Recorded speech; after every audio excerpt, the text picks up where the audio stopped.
Hello, gamers from around the world. This is Boxenberger, the video game enthusiast from Germany, and I would like to welcome you to today's World of Gaming, your number one podcast, where we discuss everything that the world of gaming has to offer, games, news, and technology. And as always, we will cover the highlights of the week. And we do that today with an amazing guest, Wandering Dutch, host of the Midweek Mix-Up podcast, a legendary console modder and head of the Midweek Mix-Up Collective, and the first returning guest to this show. Welcome, my friend. Thank you. Yes, welcome. Thank you for having us back. I'm that Midweek Mix-Up podcast is quite a mouthful for everybody. I definitely gonna have to try and sort that out. you probably didn't give it much thought when you thought about the name. It's hard to pronounce, especially when you're not a native speaker. So, no, man, thanks for taking the time and joining us here today. And I want to always remember everyone that this show is also available on Spotify, Apple Podcasts, Google Podcasts, and all the good stuff. So if you listen on these podcast services, it would be awesome if you could do me a favor and leave me a 5-star rating if you enjoy the show. This really helps, especially these small shows out. And if you want to listen to more of these World of Gaming podcasts, consider to hit the subscribe button. All right. And with that out of the way, I want to welcome the amazing community that is already in chat. I see so many familiar faces. Great to see you all and to have you here. And we are going to have an awesome show. We have tons of topics to talk about. We will talk about the new Witcher game, of course. Everyone knows I'm a big fan, so we got to talk about this. We will talk about Fable. We will talk about Phil Spencer and Sarah Bond at the GDC conference. We will talk about Sony buying more studios. A Plague Tale Requiem got apparently a leaked release date, which is quite exciting, to be honest. We will talk about some tech news coming out of GDC, and we have tons of fantastic community questions this week. So we will start with that in a minute, because I want to talk with you, Dutch, about something that you have coming up on April 23rd, is it, right? That's correct. Yeah. Yeah, you took the time and effort to organize a community indie showcase, because we know how the indie showcases on Twitch go. We had one, what was it, 2 weeks ago? And the community, is kind of different on Twitch. And here you are and making your own showcase dedicated to indie games. Tell us a little bit about this and what we can expect from it. Yeah, certainly. So, thankfully, we're returning. So this is the second year running now for our second indie showcase. It started on the back of course, that infamous showcase on Twitch last year. That was probably half a day in length. It was what was it, 4.5 hours last year? 4.5 hours, yeah. It was ridiculous. It was, and I remember you coming in the DMs and saying, there's got to be a way to do this in a better way. Yep. So we set out to do that. And last year we had, again, probably, I think it was 8 different content creators. We also had Thomas Sala, the creator of Falconeer, involved. We had Joe Winter, the creator of Song of Iron, involved. Several other smaller indie creators as well, showing off their games for the first time in a showcase. And loads of giveaways. All in all, we showcased over 75 games within 2.5 hours. The time for talking by people, the creators, was probably about 10 minutes or less within the entire 2.5 hours. So it was the games doing the talking. This time around, of course, we want to do bigger and better. There is about 10 creators involved, including yourself, which is awesome. We will be drip feeding the creators that are involved on socials over the coming weeks, kind of showcasing who's actually getting involved with it. I am speaking to developers as well at the moment, showcasing unseen footage of their new games, as well as potentially a world reveal of a game, potentially sequel, that has not been announced yet. So exciting. It's all time scales. Can we get this done in time for when it when we go live on the 23rd of April. And so far, it's looking good. So should be some big surprises. But probably around about 80 to 90 games showcased of all different indie sizes across every platform. So Xbox, PlayStation, Nintendo, Steam, and VR. Everything and anything's included, of small all the way up to the big, glorious AAA quality kind of indie games, all the way down to these little one-man projects. Anything and everything goes. It's a celebration of indie games by the community and for the community. So I'm really looking forward for everybody seeing that and what we've all worked on. Yeah. You told me about your concept, and it sounds fantastic. I can't wait to see how it turns out. I know you put in a lot of work to get this to the quality that these indie games deserve. And yeah, folks, it's gonna be awesome. Mark your calendars. April 23rd, live on YouTube. It's gonna be fantastic. I have no doubt. And thanks for letting me be a part of this. I have no idea how you will use what I recorded the other day, but it's gonna be fun. I have no doubt. All right, so let's get this show on the road, and of course, we always start with the games of the week.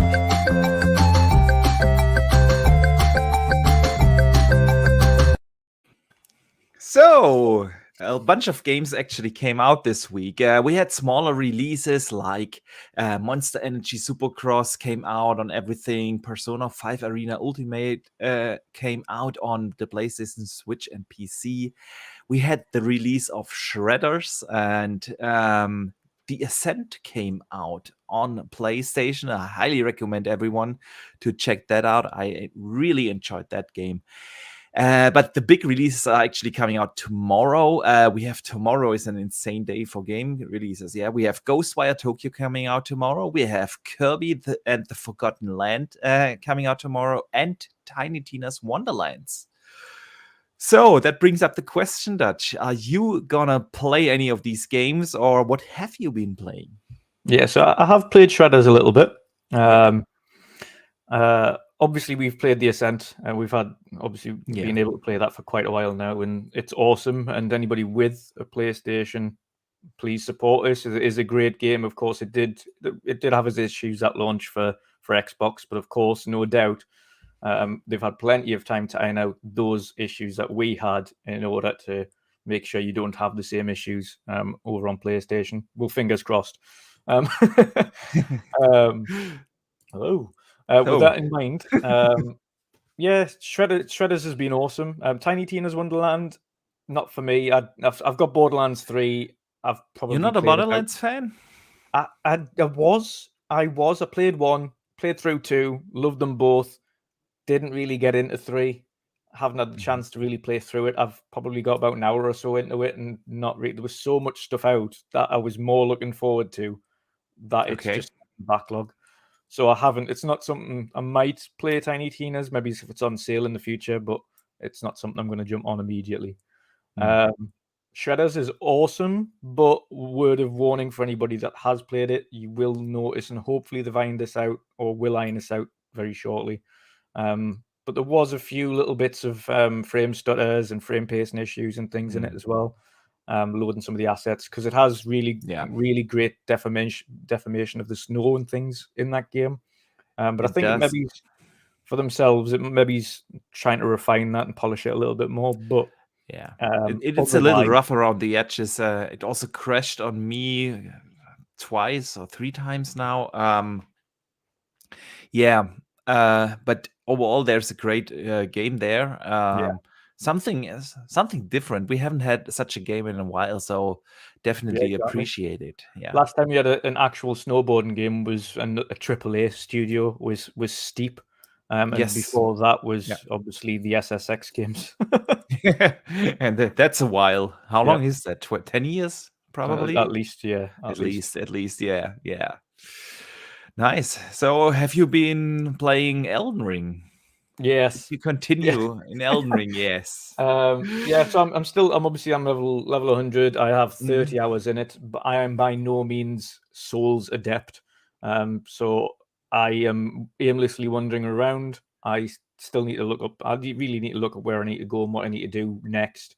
But I've just been grinding, getting my level up in preparation for, because 30 hours for level 100 is quite good. Yeah, it's mainly because I know that I am not the most skillful of Souls players. So I'm not like when you see some of these guys on Twitter who post these awesome like video rolls of them doing all these dodges at precise times and getting out of the way and never getting hit. I am not that person. I will get hit by every attack that they do. Yeah, me too. Me too. I can only beat the bosses by being way too overpowered. Yeah, exactly. So I'm gonna be OP to go to the next boss, and I don't care. As long as I can get past them, that's what matters. So I'm gonna battle through it, and get to the end. I've already spoke to you about this as well. I'm not going to dissect every little corner of the game because there's more I want to play. So once I've finished the main quest, it's done for me. But it is an awesome game. I'm enjoying it for the first time as a non-Souls fan. And other than that, I've been playing Fortnite without its build mode. Oh, the building mode. Yes. Yeah. How do you like it without the building mode? We played it with the building mode, and you always notice specifically the people that usually play it are sort of that used to building things and navigating the map with it. That I think without it, their first person or third person shooter flaws come out, and it shows that they're not really great at the actual shooting part of the game, but really great at the building part. So they've got that used to that concept that when they take that away and just have to rely solely on their combat efficiency, they're not that great. So we're shooter fans, people who play Halos and Battlefields and things like that a lot. And when we go into it, it's essentially a turkey shoot. Just 1 second, Dutch. I put up a poll in chat. I want to hear from the chat. Do you guys like Fortnite without the building mode, or do you miss it, or are you just not a Fortnite player? I want to hear that because it's been a discussion point in the community, and I want to hear your thoughts as well, guys. So, but please continue, Dutch. Yeah, so it's much easier. It's much more pleasant, should we say, without seeing people doing that. And it's, I would say it is also, Fortnite as a game is a perfect example of how you do, if you were to do a games as a service game and an MTX game, this is a perfect example as to how. So they have your battle passes. You've got your characters you can unlock. The cost of characters aren't overly egregious, and you can still unlock things without having the official battle pass that are okay, like weapon skins and things like that. And the cost of the battle passes themselves to unlock everything that's within that aren't egregious either. They're really pretty decently priced. So as the cadence is really good. So you don't have to wait too long till new content hits. I agree there. Exactly. And they put on some of the most wild events in Fortnite that you've seen, like live music concerts and things and everything that goes on within that, which is insane. That's obviously not stuff that I turn in for. I'm just there for the gameplay, but for actual fans of Fortnite and those that play it religiously, that's some next level stuff that no other games as a service kind of creator has created. So hats off to them for that. But yeah, it's obviously resonating well with the community. I've seen some of the biggest streamers come back and say, "What, no building in Fortnite? I'm downloading now." So yeah, I've seen that comment a lot. So let's have a look here in the chat. What does the community think? Yeah, I asked, do you miss building in Fortnite? 0% said yes. 50% said no. And the other 50% said, I don't play Fortnite. So it's pretty obvious, and I'm just going to close this now. It's pretty obvious that people don't seem to like the building aspect in Fortnite. Yeah. Exactly. Good stuff. Yeah, man, I've been playing Elden Ring a lot. I said this yesterday to you that I'm in a love-hate relationship with the game. There's really a lot of things that the game does well. There are other things that it does where I could just throw the controller against the wall and ask myself, how can anyone think this is a good gameplay mechanic? But somehow I'm just hooked. I'm now 45 hours or so into the game. And I can't stop playing. So that definitely tells you something about it. I've been playing also a little bit of Shredders. I wanted to start Tunic, but honestly, as long as I'm playing Elden Ring, I don't want to start another game that annoys me because of its difficulty. So I'm just waiting on Tunic right now. Yeah, and then I've been jumping in between a couple of other games just for some screen captures and testing out the 120 frames per second mode. So yeah, you guys can speculate now what one of the upcoming videos will be about. So Yes. yeah. Good. I want to also briefly mention the first super chat of the day that comes in from Dave Ramos. He sends in $5. Thank you so much, man. And he says, Boxenberger and Wandering Dutch, just a quick way to say thank you, folks. Are awesome.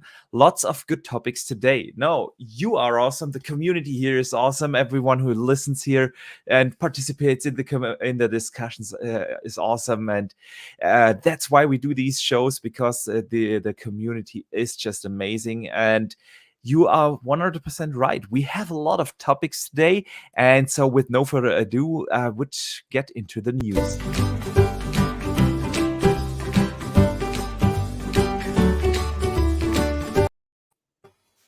There we go. And they bring up Love the jingle. The panel. That's the spirit. That's the spirit.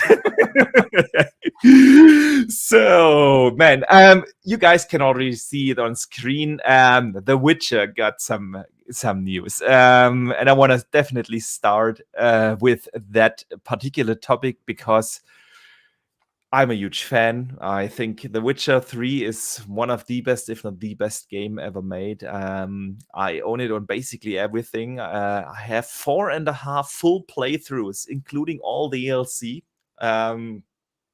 Across the Switch, the Xbox, of course. I even bought the game again on Xbox in the Game of the Year edition. So with my current playthrough of the game, I'm getting all the achievements again. I bought it on PC, and I love that game. And we had some news. CD Projekt Red announced that they are working on a sequel.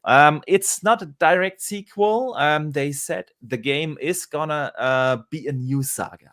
They didn't really specify what that saga will be. There is a lot of speculation out there because the emblem that they have shown is not a wolf, so it's not related to Geralt of Rivia. It's a lot of speculations are out there. It's probably a lynx. The game director, someone from the community, posted on Twitter and said, "Yeah, it looks like a lynx." And the game director put a GIF under that, which was a nodding person. So yeah, we can all assume. The game is probably very far out. The interesting thing is CD Projekt Red announced along with it a cooperation with Epic, and the game, the next Witcher 4 or whatever it will be, will run on the Unreal Engine and not on the Red Engine, so their own in-house engine. So, Dutch, there's a lot to talk here about. Let us talk about the game first before we talk about the engine thing. Are you excited as I am for New Witcher? And when do you think we can see that game? I don't think anyone's as excited as you are. I think you are a mega fan of The Witcher. I don't know anybody who's played through it as many times as you have. And I'm doing another playthrough once the next gen patch hits. You can bet on exactly. that. And another one. Yeah, without even flinching, you'll finish that. Yeah. But I have it on two. I've got it on both the Xbox and the Nintendo Switch. It was pretty much the Switch version as well was pretty much a must play because before the whole pandemic stuff hit, I needed something for long distance flights. So especially if I'm going over to Mexico or America, It's like 9 hours, 10 hours of your life. So that's exactly why the Switch habit. was one of my most played consoles, or probably my most played consoles for a while. I've been traveling a lot prior to the pandemic, and so the Switch was a must. Exactly. So no, you know what it is. I loved it, but I loved what they've also managed to do with the series as well, which has brought more fans into The Witcher. But the story, the world, the characters, it literally, it was a game with everything for an open world action RPG. It had everything. It had magic, it had crafting, it had weapons, it had investigative tools with the Witcher sense. It had murder mysteries, it had spooky stories, it had monsters, ghouls, civil wars, anything and everything. It was such a game that would, but in all, every side quest was meaningful. The main story was great. Obviously with the Wild Hunt. It was it is awesome, and I'm looking forward to what they can do with it. I'm also looking forward, of course, to that next gen patch when it releases to see it even more gloriously later this year.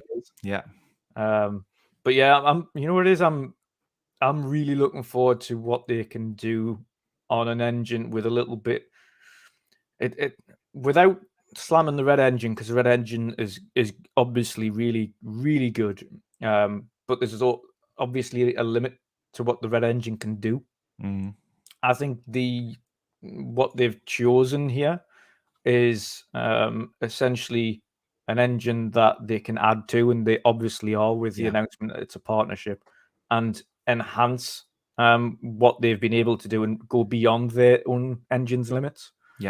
I think we've probably seen with Cyberpunk that they potentially have hit limits of performance out of that engine that they want to supersede. Yeah, I think you're spot on. The thing is, we are hitting that point where you can tell that even big developers hit that wall where developing a state-of-the-art engine is just super expensive and super complicated. And if you're not a big publisher like Ubisoft and EA, something like that, it's getting harder and harder to keep up with state-of-the-art technology in these big engines. And the Unreal Engine is a smart engine because it allows a lot for customization. So the developers can really add via scripts and via their own ideas, technologies to that engine, and that is why it is so successful. And we've seen that also across other Xbox studios, for instance, where the Coalition, makers of the Gears franchise, I once read an interview and they said that about 50% what they are using in the Unreal Engine is of their own creation. So that's a very customizable engine, and for them to partner up with Epic there definitely makes sense. So that's definitely something are looking forward to. We continue this in a second. I want to read a super chat real quick because it was actually related to what we talked earlier about, and that is Elden Ring. The super chat comes in from Jean-Marc Louis. He sends in $2 and says, "My friend just spent 5 hours trying to beat a boss." I can easily spend 5 hours beating bosses in that game, but I made it a rule. I give every boss 1 hour, and if I can't beat him after an hour, I just move on, do something else, level up, grind a little bit for upgrade materials, and then come back. Because sitting there for hours and hours trying to beat one boss, you can spend your time better in that game. So but it is a brutally difficult game, no doubt. So Unreal Engine in the next Witcher game, really good thing. Dutch, let me ask you the question: are you concerned for The Witcher 4 after what happened with Cyberpunk? No, I was, the reason I'm not concerned is that we know the capabilities of the developers. The developers themselves know their capabilities. We know from previous reports as well that the developers in-house had told the hierarchy during Cyberpunk's launch and before it, the game isn't good to go. We do need more time. Yeah. And essentially the management overrode them and said, "No, it's going, it's releasing." So the developers knew that it wasn't in shape to launch. It was just above their heads. It was chosen to go out. The only thing that in retrospect, the thing that concerned me was that somebody looked at that and gave it the gold stamp of approval and said it was good to go. Yeah. That's the only worrying thing. And obviously it needs actual QA to come out and say it's good, and that it goes gold, etc. But again, that could have been overridden from people above their heads. I think due to the backlash, due to the amount of refunds that they had to give back, etc., specifically the guys in charge of the studio now know not to try that again. You release that game when it's ready. I think they've also probably been, let's say, happy to see the amount of games that have been willing to delay their games until they are ready over the last couple of years and not force them out during situations, regardless of profit. And we're talking big games, not little games. Like we've seen even just the other day, the delay of Suicide Squad until 2023. It's another big game. So I think personally, it's the developers. I've never been concerned about their qualities, so I'm not concerned about how good the game's going to be. It's just whether or not the management have learned their lessons, and I think they probably did in the hardest way possible. They were dragged through the dirt. The owners themselves came out and said it's on us, not them. Like direct your hit to us, not the developers. They did tell us it wasn't good to go, and we launched it anyway. Yeah. I'm not concerned. So let's hope that they remember that in 4 years, 5 years, when that game comes out. It was really a weird story around Cyberpunk, because CD Projekt Red was everyone's darling, and they seem to do everything right by the community. When you look at how they handled The Witcher with 3 smaller DLCs, and then the expansions came, and for only a very small amount of money, you got for what you're getting, it was fantastic DLCs, that easily gave you like 30 hours of extra content per DLC easily. And so they seem to do everything right, and then suddenly Cyberpunk came out in the way it did. I still think Cyberpunk was a fantastic game in itself. It was just released poorly, and yes, there were things like the missing AI, for instance, in the police system and so on, that they originally promised. But overall, the game still was fantastic to play. And it has now the next gen patch. It runs beautifully now, for the most part, and I highly encourage everyone to check it out because it is worth a playthrough. There's no doubt. It's just poor timing how they released that next gen patch. How can you release that in the middle of February, the busiest month since I want to say 5 years or so in gaming? That's just a bad idea. But the patch is out, and it's a great they've game. even patched it since then as well. There's another patch released the day before yesterday. True. But they're going to do the same with Cyberpunk. They're still going to release free DLC. They're still releasing and planning to release the DLC for it as well for the remainder of this year. And of course, we've still got the patch for this to come this year as well. So it's going to be supported. I wouldn't be surprised if Cyberpunk's DLC ends up being free or heavily reduced compared to what they originally planned, just to ensure that people are compensated for the earlier issues. But it's if you haven't played it, pick it up. You can pick it up dirt cheap now because, of course, most retailers haven't bothered. True. It is cheap now. Yeah, man, I want to move on because there are other things we need to talk about, and we're already 30 minutes into the show. Good stuff here. Let me just briefly take some notes that we know when to hit the timestamps. I want to move over to Fable. Have you been following the Fable news this week? If not, don't worry, I got you covered. A little bit, but you probably know more than me. So okay, so there was an interview with Juan Fernandez. I hope I pronounced his name right. He worked for almost 3 years at Playground, working on Fable. Then he moved over to Ninja Theory, helped work on Hellblade 2. So he's a very knowledgeable developer. Moved around a lot and has seen a lot, and he was in an interview, and I just want to quote a couple of things from that interview. When he talked about Playground and Fable, he had to say the following: Playground is a very organized and production-driven studio. Every 2 years, they put out a Forza Horizon, which has more than 90 on Metacritic, which is incredible quality.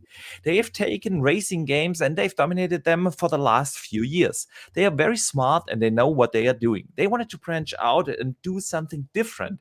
And they thought that what they do well is open world racing games, but they lacked people with the knowledge of how gameplay is done in an open world action RPG, how you control a character, and how the actions are very different from what you have to do than in a racing game.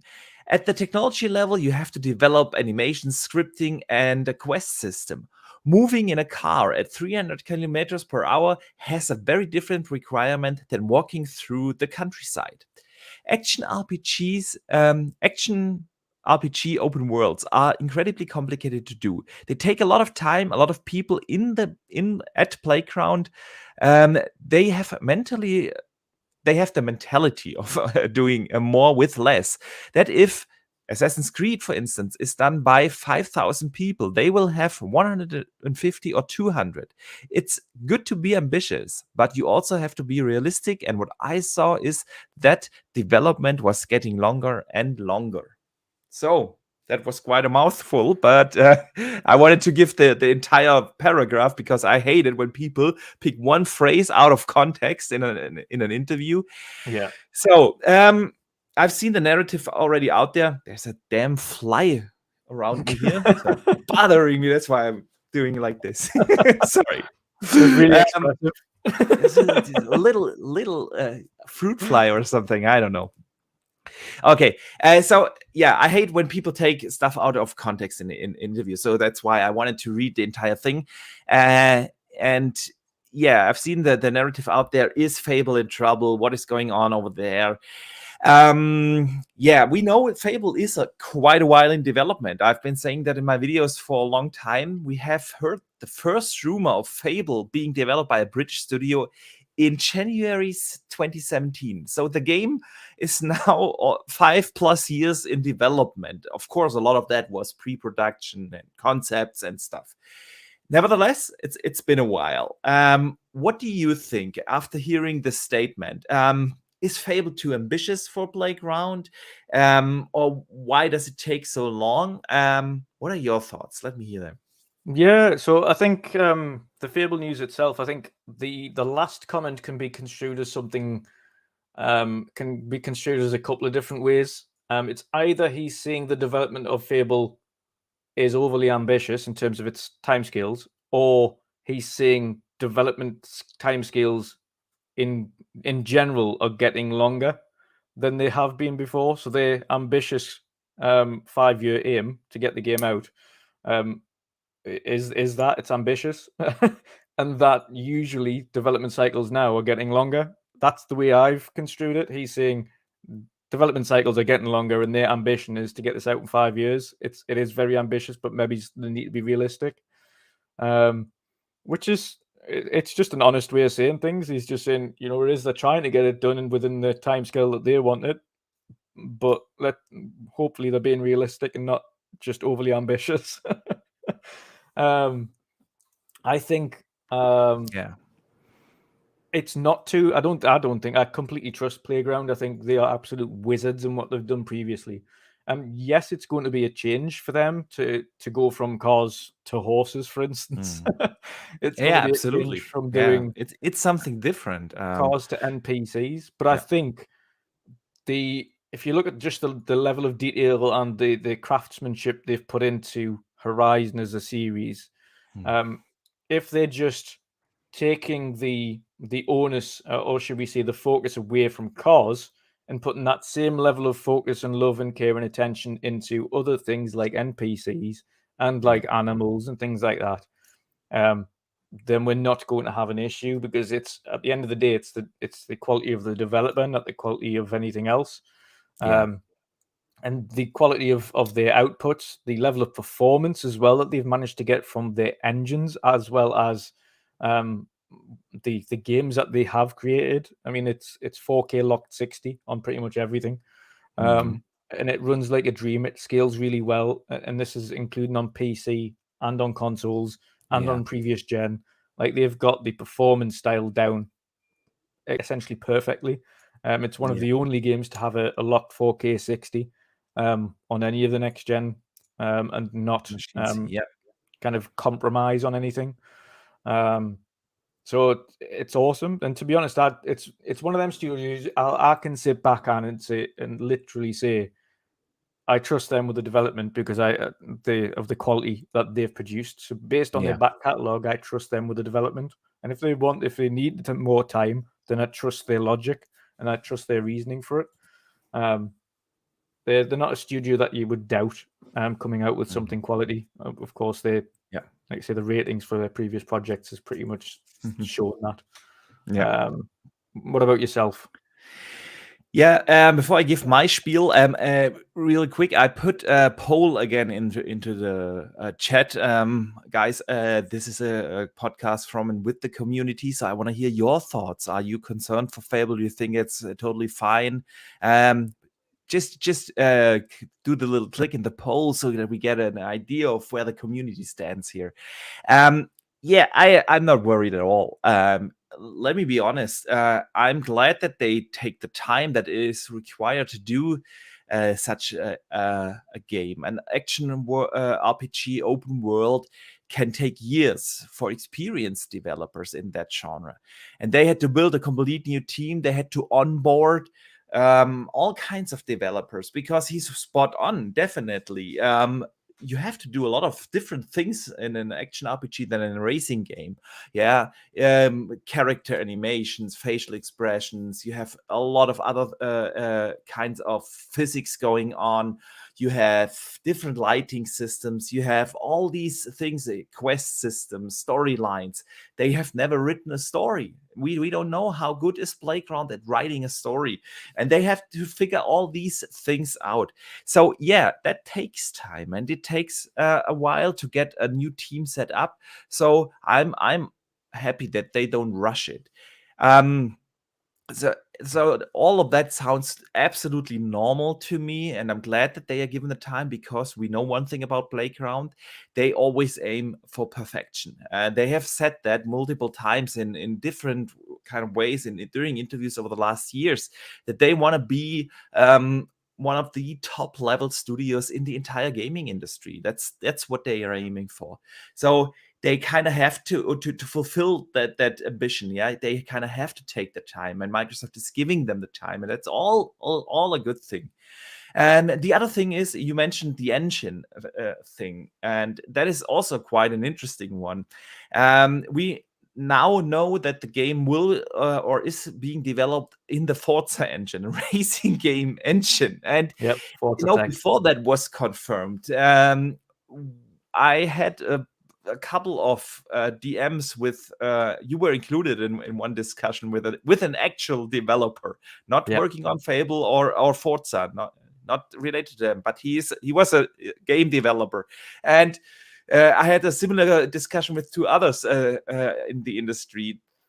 They all said basically the same thing. They highly doubt that the game will actually be developed on a Forza engine, because you don't have systems for what happens when you go indoors. You don't have character animation systems. You don't have particle effect systems and stuff like that in such a racing engine. So developing and that always sounded to me that developing a action RPG on a racing engine is kind of like the Elden Ring of game development. You make your life extra hard.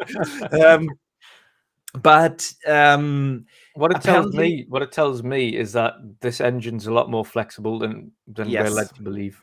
Exactly. I absolutely think so. And that would also explain why it took Turn 10 so long to develop the next Forza engine, because they had to implement a lot of other things that they usually didn't have to implement. But as you said, it tells you the engine is flexible. It aims for much more than just being a racing engine. And yeah, I can't wait to see what this game will actually turn out to be, but I have no doubt that it's gonna be fantastic. Definitely. I mean, on the engine itself, Forza Tech as well. Obviously, we've seen what the previous one can do in Forza Horizon 5, and Yeah. that is the previous engine. And of course, even on that, if you have a look at the photogrammetry that they've employed in that game. Yeah. If you have a look at the level of detail, they always put in the open skies where they record live skies in 8K for 24, 48 hours non-stop. So it's actual real sky you see above you. If you have a look at the weather systems that they've employed in both Forza Motorsport and Horizon. So I think when they're thinking about the world that they're looking to build, the engine in terms of Forza Tech that has been utilized previously, as well as now photogrammetry and 8K recording of surrounding skies and atmospheres and 3D audio and ray traced audio. Yeah. In terms of the world that they're building, I think they probably looked at that and said, you know what it is? We've got the best tools here in order to create the world. What we need is just to maybe refine the engine a little bit to allow us to create better characters. And I wouldn't even say particle effects, because if you have a look at some of the effects that they use for even in Horizon, the sandstorms and things from distance and future, if you have a look at even some of the particle effects used for fireworks in the skies and when they're going on some of these parties, and even when cars are crashing against each other and doing damage and things are flying Yeah, but around. I think these are more baked in particle effects. I think in an action RPG you probably have to have more dynamic particle Of course, effects. Also physics. Yeah, I agree. it's way different Yeah. when you move around your wand and You you get have a a good mixture spell of coming both, I out. think. Yeah, a good mixture of both. You'll have it's got a good foundation, is essentially what I'm saying. I think the engine Absolutely, itself. I agree 100% there. Yeah. And I think they'll just be saying, right, okay, what do we need within this engine now? And I think they've worked with them, probably why it's taken so long as well. They've probably worked with Turn 10 to implement additional features within the engine, and probably why Forza Motorsport has also taken a little bit longer than we assumed. Obviously, that's a reboot, but it's also on a brand new engine, and they'll also be refining the engine as they go. So, yeah, I am not worried. I think it's going to be awesome. I have no doubt. I have no doubt. And I think the community agrees here with us. I asked in the chat, are you concerned for Fable? And 0% said yes. 77% said no, all good. It'll be awesome. And 25% just switched from to 25%. Yeah, said that's just console warrior stuff. The narratives out there that the game might be in trouble or whatnot. No, good games take time. They are like good wine, and the longer you store them and let them grow, it's gonna be awesome. The better the game will be. Okay, I'll just close the poll, and with that, I want to move over to the next topic, and that is the big Phil Spencer and Sarah Bond interview. Or well, it wasn't really an interview; it was more like a discussion they had at the Game Developer Conference 2022. Obviously, the Game Developer Conference is taking place this week. We already had a couple of great news coming out of them. We will talk about some of the tech stuff later. But there was a 22-minute long, kind of round table discussion in between Sarah Bond and Phil Spencer. And they actually talked about a lot of stuff in that interview. They talk, or I always say interview, at the round table. Yeah, they talked about how gaming has changed in the last 30 years and how in this day and age, video games bring people together more than ever. Yeah, that is definitely true. 30 years ago, video games were kind of niche. It was considered things for kids. Something gaming has matured a lot, and it definitely brings people together. I agree 100% there. This podcast here is the best example of this. We have over 65 people here watching us live already in the chat, having discussions about gaming, playing games together. That definitely has changed, and gaming has created this community that really sticks together and enjoys the hobby. But they also talked about a couple of other things. They talked about how other industries are now trying to learn from the gaming industry in how to build interactive and engaging software.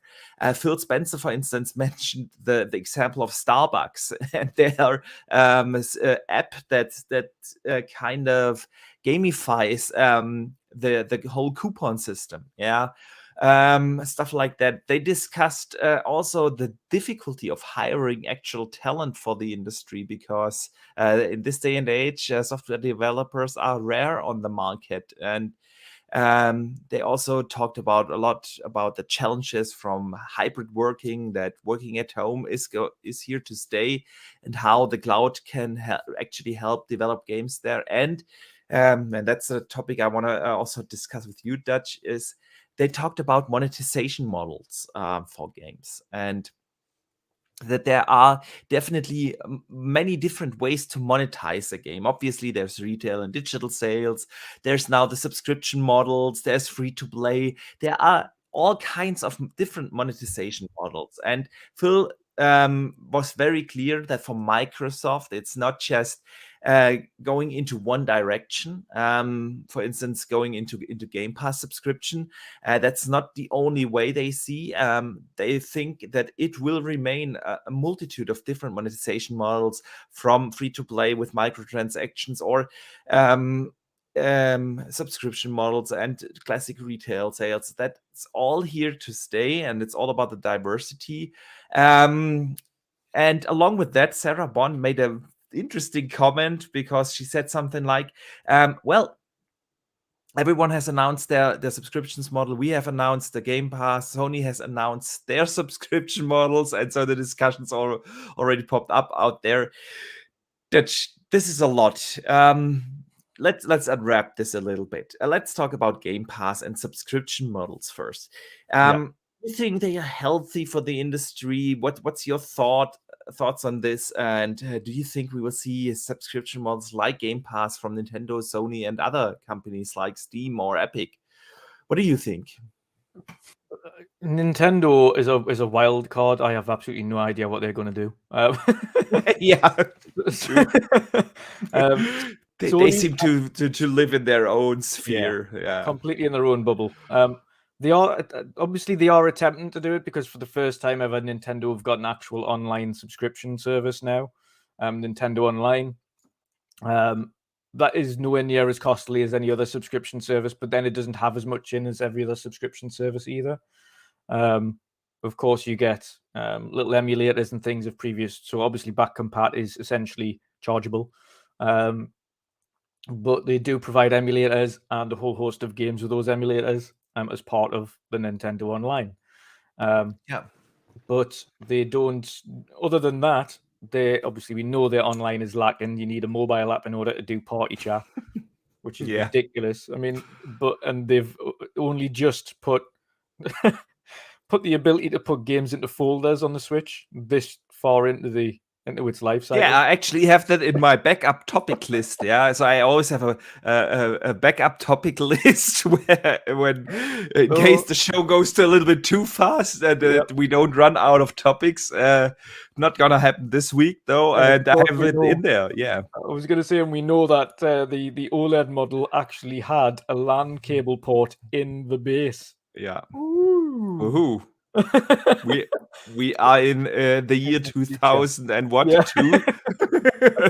But yeah, Nintendo, no idea. They may or may not implement something more in the future, but they're probably, maybe it's about 15 years when we've been out for a long time. They eventually go, look at us, we're doing something new, even though it's been out for a decade. Sony, on the other hand, I think their Spartacus model is definitely going to be refined over time. from what the rumors have been around that subscription, it hasn't looked too dissimilar to what they're already providing, just in one place and not in several places. So at the minute, they've got PS Plus and PS Now, and they are separate entities. Of course, what we've learned from Spartacus is essentially these are a combined service. It's PS Plus and Now, and the tiers will depend on what you get with it and what you don't get with it. But I think they'll also then begin to refine on third-party day and dates, first-party day and dates, and what they're going to add in terms of perks and things to that service. Obviously, we've seen on the Xbox front, Game Pass isn't just for games. We know they've also worked hard to implement perks for members. So whether that be free DLCs, free skins or add-ons for games, or free coins for games that are games as a service, or Spotify subscription free trials, or as announced today, Marvel Universe free trial for 3 or 6 months or something in Game Pass. Disney Plus subscriptions for several months, things like that. Little extra perks for people who haven't got other things that might be interested to try these other services out that might benefit them, as well as even more third-party day and date, even more first-party day and date, as well, and then indies. A whole host of indies. Now, that's one of the key focuses that this report came out on, is showing just how much of a difference this is making for indie developers. Yeah. As a whole, in terms of services, I think it's, from a consumer standpoint, it's going to be absolutely brilliant because it's going to save people fortunes. However, what we have noticed as a side effect of people with Game Pass is they are more likely, 50% more likely, to spend more money than they have before. So even though we're saying it's saving people money, technically that's not true, because even though we're saving on games that we haven't bought up front, we're spending more money than we ever have. And they literally had a dedicated talk at GDC about this, and they said that in average, Game Pass users spend 30% more. I think it was 30. Don't quote me on the 30%. Something in that area, more than non-Game Pass subscribers. So yeah, exactly. I got to agree. It's mad to see it, and from a consumer standpoint, no, it's certainly not bad for the industry. It's only going to be a good thing, because we're moving from essentially competition for the box into competition for content, and providing the best service and content for people, and trying to focus the offerings, the service offerings, to the consumer in order to win the consumer over. We have more content, we have more stuff that you'll be liking. And if the battle for services goes in, and it's all about how much content you can offer somebody in that service, and great content, that is better for the consumer, as opposed to, we have a really shiny box that can do 8K, which is going to be the next kind of iteration of where we go in the future. So I mean, I agree. I agree here. Thanks, Kirby Louise. He actually put in the correct number. It was 50% more, and it broken down to 60% more as an average. 60% more microtransactions, 45% more games. Yeah, I think 30% was the engagement with or amount of games you play, or something like that. I will look the numbers up again, and that's definitely gonna be a topic in one of my videos. But I also wanted to say a big thank you to Kirby's for the super chat that he puts in, and and he's not wrong with that. What he's saying doesn't have much, dude. And the Nintendo Store Online is so appealing bad that Nintendo should be paying users to use it. Sorry, guys, ROMs and unusable online don't cut it. I agree. Yeah, they really have not. Yeah, that's the thing with Nintendo. As much as I love them as a company, and I do have a lot of nostalgia for Nintendo, they just don't seem to have arrived in the year 2022. It is the problem. The problem we've got, and we've said it on many occasions, is we can call it out to our heart's content, but the core Nintendo audience do not. When they announced that they were cancelling certain parts of the store, not providing certain games anymore, like older games, cutting certain things out, etc., the fans just said shame. That was their only response. Shame, never mind. Yeah. It was like, no, but this is why Nintendo don't improve. It's because their core audience, their dedicated fans, don't ask them for better. And it's left for people who aren't their core audience, people that are preferential on other platforms, to go, Nintendo, you really need to do something else here. Like, you have this core audience. The problem with Nintendo as well is that no matter what they do, they make money. And they make money hand over fist. They're selling consoles like wildfire. The games go out like wildfire. That's true. So why would they change? Yeah. Whatever's they're doing is working. And It's this working. is the problem. It's working well. Yeah. You're absolutely spot on. But man, I want to go away from Nintendo and talk about subscription real quick again, because there were a lot of things that Phil Spencer mentioned around them. And he asked the question, or he said something like, well, he gets asked a lot the question, if I as a game developer or a game publisher don't enter Game Pass, will my content still be buyable on Xbox, and will people actually buy it? And obviously, that is a concern that is out there under the developers. Yeah, if you don't go into the subscription service, will the Xbox user just play the next big thing on Game Pass, or will they actually buy the game? And all the data shows that the games are still being bought.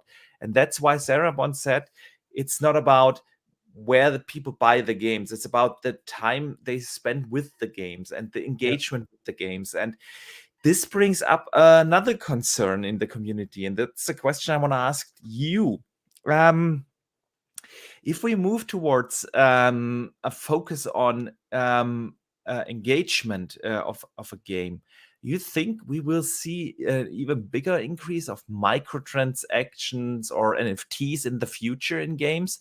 If games are now being built with a subscription service, for instance, in mind. Yeah, that's definitely a concern out there. What are your thoughts on this? It's a double-edged sword, because on one hand, you have to build a game that's engaging enough to retain engagement. You then also need to provide updates to that game that are going to continue to provide engagement. We've seen in a no uncertain circumstance, that Halo Infinite as a games as a service has not fared well so far, because it has not continued to retain or engage the fans. Well, but that's a free-to-play game. That's not it is, a but Game it's Pass also game per se. But it is a games as a service game. Yes, I agree 100% with you there. Yeah, and of course, when we talk about even the single player itself, that is a 10-year project, not just the And the single player has had no additional as yet either, or even thoughts of additional. Again, mentioning engagement here, the game that you put out needs to be engagement. We have to go back to Fortnite as an example here. They have their seasons. Their seasons change relatively frequently, and they're always forever updating it and putting something new in there, changing the story up. There's always a little backstory as to why they've changed it, and events happen. And it's just engaging that core audience and keeping them engaged. Okay, what's happening in this season? Okay, brilliant.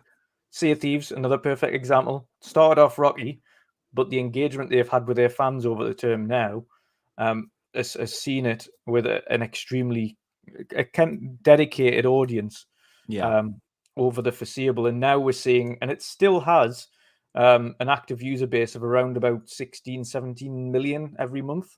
That's in and out on a daily basis. You'll see hundreds of thousands and on a day, exactly the same thing. But there's a 16 million active users on that game still. 25 million have played the game. But they have done exactly the same thing as Fortnite. They've got a new season, essentially a new season every year. But within that season, they've got 4 separate areas in which content and or new content is dropped. new quests, new adventures, new seasonal updates and things like that throughout the year. So engagement is key, keeping it engaged by providing new content. And we've also seen the way they implement the engagement of that MTX as probably the right way to do it. Everything can be earned in-game with enough playing and not too grindy. It's all adventure-based. It's all going out and doing, finding loot and things like that and cashing it in. But if you want to get that ship set, and not all of them are available as purchasable either, and that's always good. There are purchasable items within the game that you can also earn, but then there's non-purchasable items that you have to earn. I think that way is the perfect way of doing things. It really depends, though. Again, the engagement route, it depends on the publisher and what they're more known for doing. If you're talking about like Ubisoft and EA, then yes, be concerned because they are more likely to do stuff that is going to be anti-consumer and egregious. I agree. Yeah. If you're talking about first party, you should expect better because they're vying for your long-term cash. Some of these other publishers are able to, let's say, if it doesn't work, move on. Yeah. Whereas the first party are more reliant on building a user base as a long term, not just for the one game, for the ecosystem. For the ecosystem and to keep gamers in the subscription service. Yeah. I agree there. Yeah, it's an interesting discussion. And like you said, there are many different ways to look at this. As of right now, I can't see a certain trend because of the subscription service. Of course, there has been the trend ever since the first microtransaction in Oblivion, like 15 years ago. That the amount of microtransactions in games is increasing over time. We've had the discussion about Gran Turismo being one of these examples where you just pay full price and still have a lot of microtransactions. We've seen the same stuff happening in EA's games or in Ubisoft games, and that's definitely a trend, but it's not related to the subscription service. So as of right now, I don't see a reason why I should be concerned. In the end, the subscription services, especially for us hardcore fans that play a lot of games, simply awesome. It allows us to discover new games. I have discovered so many games that I would have normally not played if it weren't for Game Pass. And that's why I do every 6 months on my channel a Hidden Gems in Game Pass video where I talk about these games. And it is a great service so far. And I do hope that we see that trend being continued in the industry. I would also love to see a subscription service on Steam, for instance.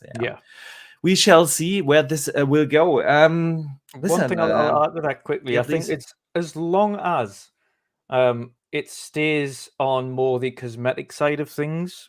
There is no pay-to-win circumstances, and there's certainly nothing that's going to enhance one player's game over the other than looking fancier, then I think it's going to be fine. You can MTX the living daylights out of something if you're just providing cosmetics for all arcade, because that's optional. You don't have to look this fancy. You can do, and people have FOMO to get it. And again, there was an issue with Halo Infinites because of FOMO for armor colors and things like that. But that doesn't change the user's experience. At the end of the day, if that person's still terrible in that game, they're still going to be terrible, just look prettier. If someone's really good at the game, they're still going to be really good, just look prettier. They've still got to, of course, ensure that the price of those things aren't overly egregious. But you've seen circumstances, as long as it's done right and it's not overboard, then I've got no issues with cosmetic MTX. It's when you've got the pay to win and the gamble mechanic, should we say, like they had with Ultimate Team, where you get a pack of cards and you've got no idea what you're FIFA getting. Ultimate, yeah. then there's an issue because people are literally gambling and spending fortunes on the hope of getting what they want and never getting what they want. Yeah. So as long as we're away from that and stay away from that in MTX, then I think going forward it's more, again, as long as the likes of UB and EA don't try the NFT stuff. But I think that's went pretty silent now. So I think I think we have seen the last of NFTs. They will definitely come. They will. I hope not. But yeah. As long as it's cosmetic, I think we're okay. As long as pricing wise, cosmetic is true. I agree 100%. Pay to win is a concept I really dislike. For cosmetics, be that as it may, if someone wants to spend the money, then so be it. Yeah.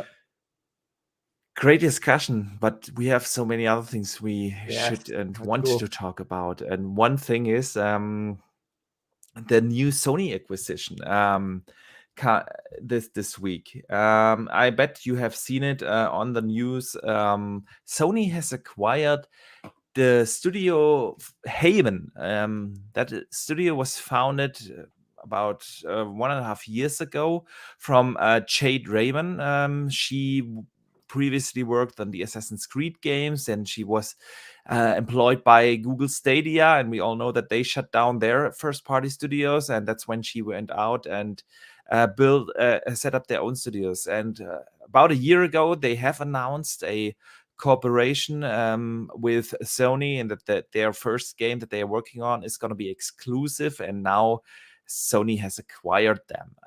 The studio is working on a live service experience, and I quote now, built upon a systemic and evolving world. So whatever that means. The interesting thing is the statements that came out of Sony from this. I know it has nothing to do with organic growth, because we've seen that organic growth. No, just kidding here, of course. Sony has said that they are excited for live service games. And I quote now, obviously, we will always care about making these single-player narrative-based games such as Ghost of Tsushima, Last of Us, and Horizon Forbidden West. But you've spotted correctly that we have invested in live service games because that's incredibly exciting for us. So, new studio, another live service game. Seems that a lot of these latest Sony acquisitions are going into the live service direction. The last acquisition with Bungie in January, also live service games. What do you make of this? Not just the studio growth that they are showing now, but also the growth in live service games in the portfolio. Yeah, I mean, firstly, the Haven acquisition was essential writing on the wall. The project and studio was funded anyway, primarily from Sony.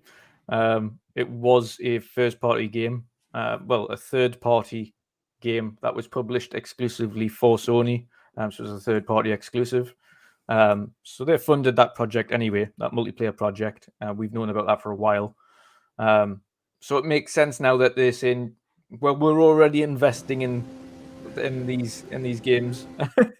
We're already investing in live services, so it makes sense that the studio we've always technically funded anyway in this project to get this project going becomes part of the team, and we're investing anyway in up to 10 live service games. In terms of this, they've probably seen, I think, the growth of live services across the industry and ones that work. Destiny was one of them, I think that made them stand up and pay attention to in terms of its community and the way it's ran. Sea of Thieves, no doubt, would have been another. If you have a look at Final Fantasy 14 as a live service MMO, that's another one that would have made them stand up and pay attention. And obviously Fortnite as a live service, free to play. When you're creating a live service world, I think one of the focuses you're always thinking of is the community and the community you're building it around. Yeah, I think Sony have probably realized that, yes, it's great having single player games, these awesome single player games, but it's also great having games that involve community and having a growing community that love a franchise and continue to love a franchise, not just for the one game that's released and then they've played it and it's finished and then go back to it and replay it, but it's the same thing, but have a game that evolves with the players and with the direct involvement of the community. And essentially that's what live service games are, because if the community wants something or the community requests something or etc., you've got to keep them engaged and grow that community with you. With a live service thing as well, from a financial aspect, of yes, you've got the ongoing server costs, you've got things that you've got to uphold and maintain throughout its lifespan, and which is a substantial outlay.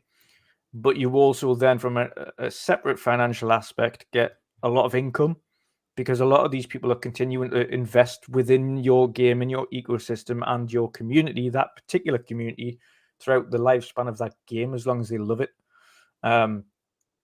Sony are going to have to experiment quite a bit here.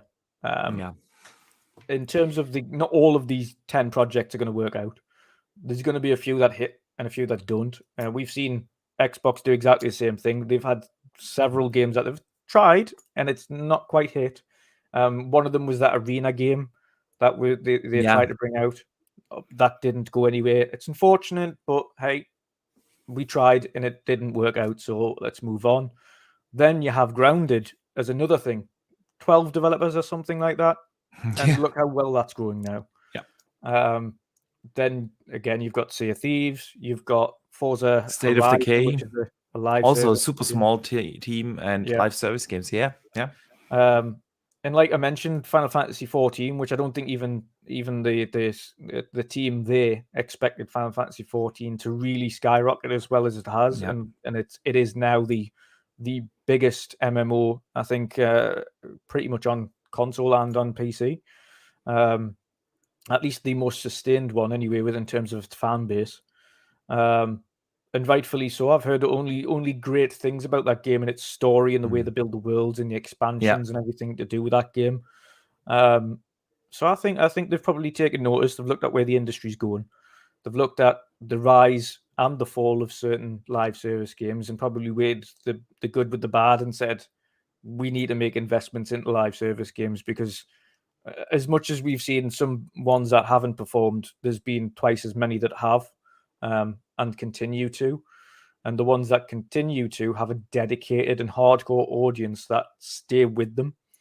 I think they want to create that kind of community, because if you're looking at a platform that is notoriously have essentially half, if not under half, of the user base, which is Xbox's actual console platform, and you look at the fact that almost half of that entire user base has played Sea of Thieves as a live service, and they'll be looking at their 120, 130 million combined PS4, PS5 users and thinking, that's a lot of people we can engage with some really engaging ongoing service games. Yeah, absolutely. And especially if you think about them going to announce a Game Pass competitor, whether it will be actual a real competitor or not, but they will announce their improved subscription service.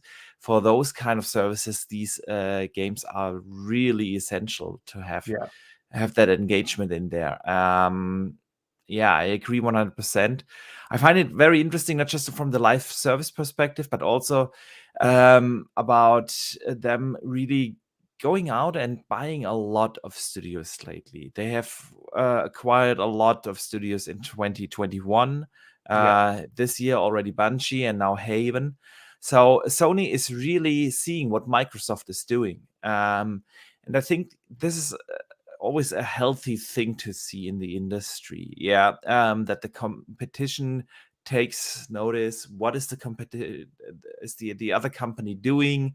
How can we improve upon? And with the Activision acquisition, of course, it is a thing for Sony that they kind of also want the same spirit in, yeah, we are growing, we are doing more, and we are doing more diverse stuff. Yeah, it's not just single player games anymore for us, it's also live service games, and we are not taking away the single player stuff, but we are investing into new studios that will bring you the multiplayer games, the New ongoing experiences. service games, and so on. Yeah. So yeah, I like to see that, and especially in this day and age for smaller studios, to find their ways in this big industry can be challenging. And if Jade Raymond has now a little bit of more security to develop her game, that's gonna be a good thing. Yeah, I think one of the things they mentioned as well on the back of creating these large single player games is that they don't always return the investment that they've put into them. Yeah. And they are substantial investments. So when you're looking at 150, $200 million games, which is the likes of The Last of Us and etc., those games don't necessarily return as much of an investment. When you're looking at a live service game, you can invest 100 million, but you can potentially make double or triple that back in the fact that it is an ongoing service that continues to generate profit, not just in the cost of the game, but in smaller things that go along with it, like a season pass or cosmetics, things that generate it. And one of the reasons that they fought so hard to ensure that Call of Duty was on the platform is because it brings in $250,000 for them a year. A live service game did that. So they can see that, and they're thinking, if that one game does that for just Call of Duty, brings us that much in terms of its ongoing, and that's not even our game in terms of that's a third party game, then as a first party, we're going to be able to get more of these returns of investment and then invest them again further into additional things for consumers. And that's what it's all about. Additional growth. Yeah, exactly. Provide this financial growth via ongoing services. That'll then further allow them to invest in more products, invest in more games, help games grow. And again, the addition of live service with now the inclusion of PC for them will open up that even further to more users, more financial benefits for them as a company, and allow them to make greater investments in games and experiences for consumers. So it's a win, really, if they continue and do it right. Yeah, I agree 100%. Let's move on a little bit from Sony and let's talk about one of my most anticipated games of this year, and that is A Plague Tale Requiem. Have you played the first one? I have. It was such an awesome game. It was, you know what it is? I was getting used to only having a slingshot. Was weird. yeah. But once you've got the hang of that and actually really pay attention to the right, you can't just run. You have to make sure you stay in the light. Specifically when the rats start coming in their hordes, and then you've got the inclusion of the guards and things that you have to sneak around and you can't be noticed by them. Yeah, it's such a great game and such a great story. And so many missed it. Guys, it's on Game Pass. I highly recommend it. It's a single player action adventure. And really one of the best ones I've played. It's really, really good. And it's getting a sequel this year. A Plague Tale Requiem is coming out this year. They have announced that, and just 2 days ago on the Xbox Store, a release date leaked. Xbox put up a release date and removed it quickly again, of course. But you know, the internet never forgets. And apparently it's coming sooner than we might expect. The release date that was leaked was June 17th. Oh, that's really not that far along, 3 months from now. And it is an interesting month because you know what is around that time? E3. E3. Which means a nice game did drop on E3 day. So what do you think? Is this gonna happen? Sounds this realistic to you? Yeah. You know where it is? Years ago, if you mentioned the words Asobo, not many people have really would know who that was. But it's one of them studios that over the last couple of years you've come to really respect. Not only with the work that they've done on A Plague's Tale, as in their own engine as well. Let's just Yeah. clarify, which is phenomenal. Such a beautiful game, but also then, of course, this 10-year agreement with Microsoft for Flight Sim and the work that they've done on that. I think they are probably underrated, if anything, in the industry. Asobo are so well crafted and such a great team at what they've produced. Yeah, it's I hopefully that is right. I think the last time we seen a leak for an E3 launch, it turned out to be true. So Yeah. so when it comes to things like launching a game that we know is coming out and also a Game Pass release, when we've seen these things accidentally leak before, it's tend to be correct. So yeah, that would be awesome. It's my birthday week, so I know what I'll be playing. Yeah, it's kind of like a birthday gift for you then. Yeah, I want to know the opinion of the community in chat here. Of course, put up a poll again. Is a June release date for A Plague Tale realistic? Do you think it's gonna drop there, or is this not true? But Dutch, you said something that really is important to think about here. The source of the leak, the Xbox Store. The Xbox Store is not well known for putting out rumors. It's not a leak by some guy or on Reset Era or something. It's really not. So usually there is something behind this, and even though A Plague Tale Requiem won't be exclusive, a lot of people think about it like that for the Xbox ecosystem because it's a day one Game Pass drop. And the big criticism has been that Xbox doesn't have something until the holiday season. And even though it's not exclusive, again, it would be something for Game Pass subscribers to play over the summer months, and Plague Tale would make sense.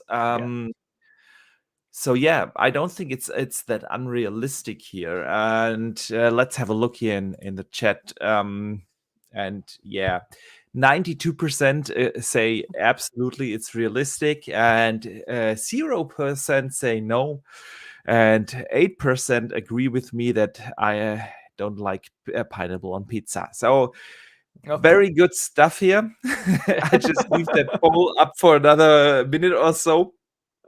While we move on to the last news item I want to talk here today, and that is that during the Game Developer Conference this week, we have gotten the news that the Xbox Game Development Kit, the Xbox GDK, is gonna be supporting AMD's FSR, the Fidelity FX Super Resolution 2.0 natively. Now, this is quite interesting. I put out a video last week, actually, about the announcement of FSR 2.0. You can find it on my channel. The thing is, this is quite an interesting technology. The first iteration had its issues. It didn't perform on the same level as DLSS 2.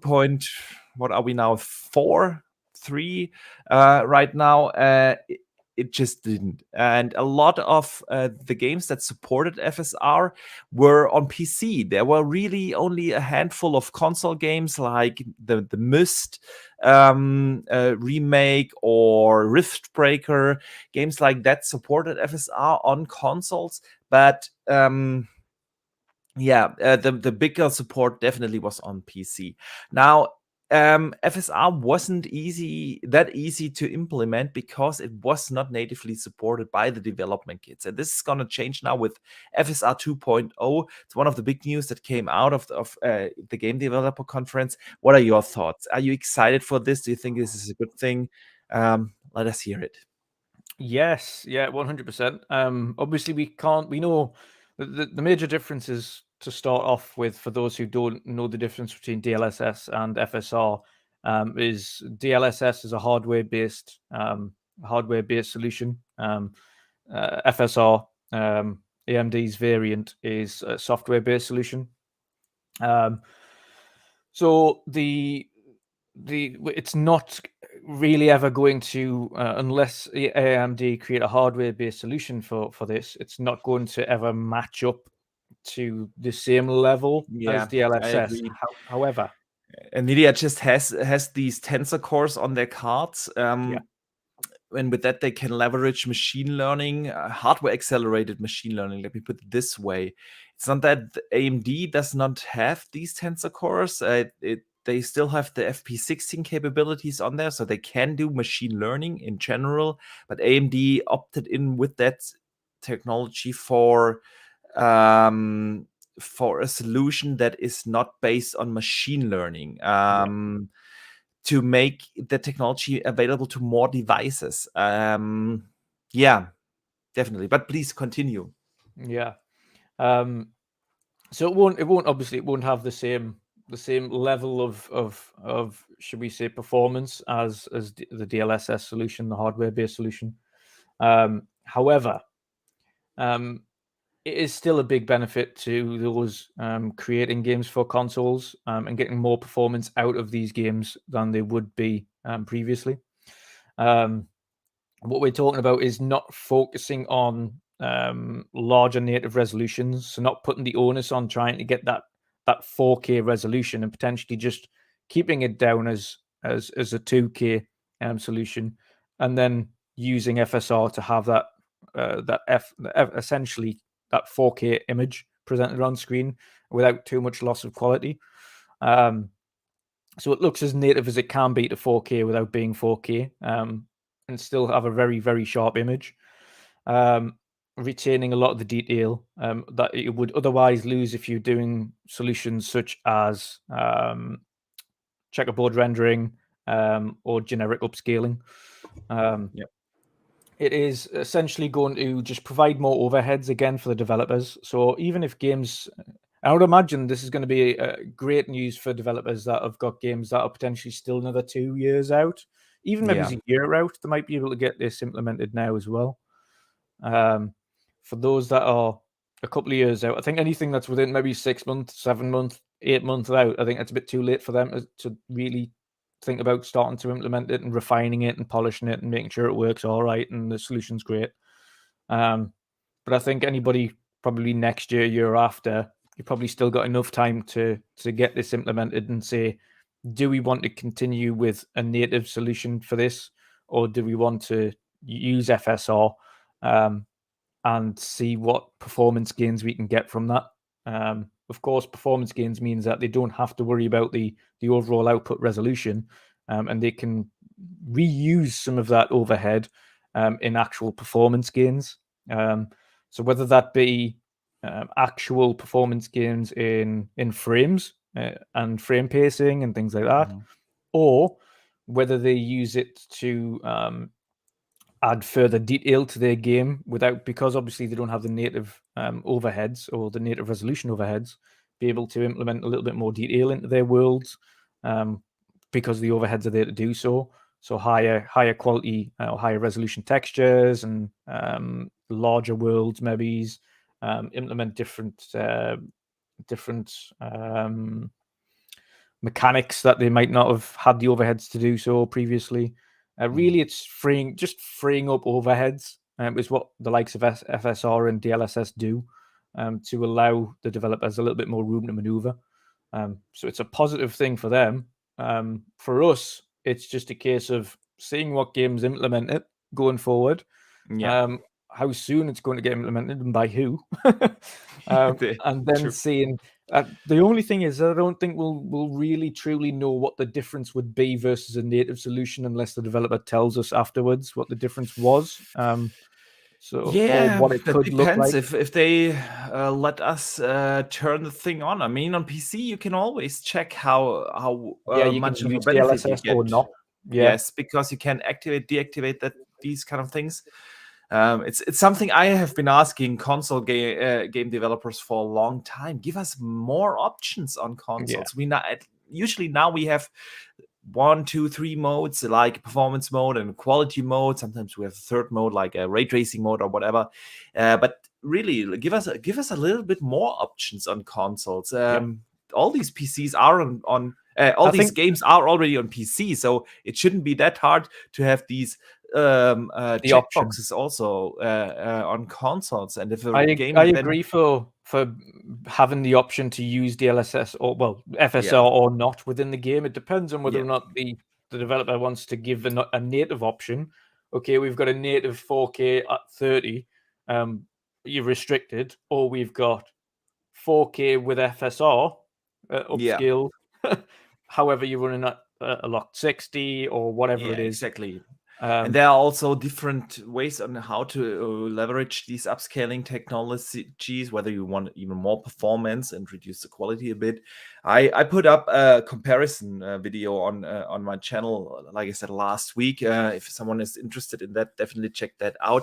See, my thoughts about this is definitely that that this native 4K rendering that everyone is or seems to want these days is kind of a waste of resources.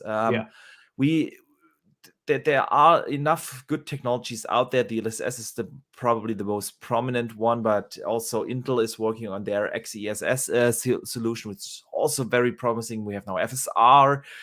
Then on top of all these, let's say graphic card based solutions, or from graphic card developers based solutions, we have also a lot of these technologies already implemented in engines. Unreal 5, for instance, has such a technology implemented. So I think this is definitely a trend that we will see over the course of this generation, that these kind of technologies, these smart upscaling technologies, will mature more and more. As of right now, I would say bench on the market is without a doubt DLSS. But I also want to remind everyone that who is praising DLSS right now, that DLSS in its first iteration, DLSS 1.0, wasn't not even close to where it is today. So AMD is here definitely a little bit behind NVIDIA, but that doesn't mean that this technology isn't promising and can deliver great results.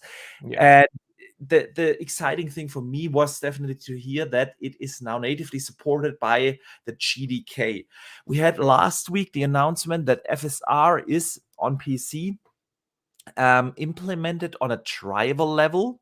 So even if a game does not support natively FSR, you as the PC gamer can activate it on a driver level, which is kind of exciting. And if that works on PC and all our consoles, maybe your PlayStation or your Xbox Series console do have these AMD GPUs.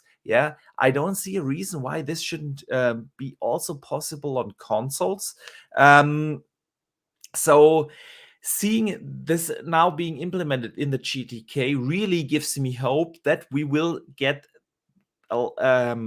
this technology in not just more games, but hopefully as an option for games that are not being built with FSR in mind, that have these performance modes that now run at 60 FPS. I've been playing Dying Light 2, for instance. I love that game, but it sucks that the performance mode is at 1080p. This is now a chance for us to get these games to where they are supposed to be with the upscaling technology. So let's see where this will go. Definitely an exciting thing to come out. You know what platform's going to benefit with it most? Series S. Series S, 100%. Absolutely, 100%. This is when people are mocking the Series S and its overheads. I often have to remind people a lot of the technologies that are going to be implemented over the course of this generation are going to benefit more the lower end hardware than it is the higher end hardware. It's about getting more out of less. Is exactly what these technologies are for. Instead of using loads of overheads to get what is nigh on identical the same output in terms of image quality, you're saving a load on the overhead to get a greater output in terms of performance. So you're going to be able to see, instead of being locked at that 1080p image on Series S to get 60 frames or less in some cases, like we've seen with Cyberpunk, which is still locked at 1080p 30. You're going to be able to see those use FSR to get a little bit more overhead, even potentially have it at like 900p or something like that, and have an output image of 2K, but then have a locked 60 frames because they've got more overhead. Exactly. Yeah, so 100%, and that's the exciting thing here. This generation has only just begun, and there's a lot more to come. But man, we are already 95 minutes into the show, and we haven't even touched on the community questions. So I think we close it out in terms of the news for the day. Yes. We could also talk about the Suicide Squad delay. We could talk about the rumored Ubisoft event. There's so much more. But the community has written in so many fantastic questions that we got to move over to the community questions. Yeah.